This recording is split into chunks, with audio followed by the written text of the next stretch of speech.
Seth here from CamelBak. Today we're talking to Head of R&D, Jeremy Galton. All right, Seth, you ready to go in the lab and I'll show you how CamelBak's got your back. Let's go inside. So there's a bunch of ways that CamelBak's got your back. It doesn't matter if you're a mountain biker or you're a soldier. We take all of our products and we test them and we abuse them. We'll take reservoirs and we'll actually put them in the oven and we'll cook them. We'll put them in the freezer and we'll freeze them. What we're trying to do is we're trying to make that reservoir fail. We're trying to see if the seals fail. We're trying to see if you're going to crack valves, rip film. We want to make sure that's going to stand up to the type of abuses that our users are going to put through it. So our reservoirs are made out of polyurethane. The reason we use polyurethane is because of its durability. We can stretch it, we can pull it, and it's going to come back and it's going to retain its shape and it's going to keep your water safe. We RF weld our reservoirs, which is a radio frequency weld, and what that does is that welds your reservoirs from the inside out. And what does that mean?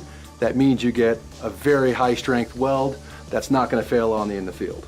The bite valve has always been and will continue to be a big cornerstone of who we are because it's just the best in the market. And the reason it's the best in the market is basically because of how we test it. In fact, we have a bite valve machine that we use to be able to determine how long this bite valve is going to work out in the field. It's important for us to know whether an adult is using the bite valve or a kid's using the bite valve because kids have sharper teeth than adults. The reason that's important because if your kid's using a bite valve, we want to make sure that over the life of the product, they're not going to bite down on that bite valve and a piece is going to come off or it's going to degrade or stop performing. So those are the kind of tests that we run on that machine. So we not only stretch our reservoirs and stretch the welds to make sure they're not going to break, but we also exercise that film because what we want to do is we want to make sure that we're simulating something stuff in this thing in this pack, someone dropping it, and which is especially important when you look at some of our ChemBio reservoirs because we want to make sure that if someone's abusing this reservoir and using it for what they need to use it for, they're not actually going to compromise the performance of their product.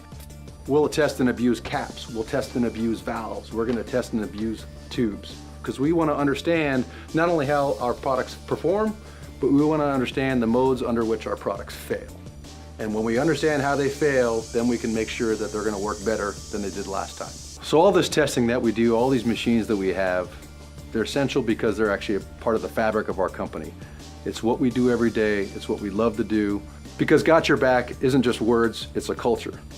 It's a state of mind, and it's who we are.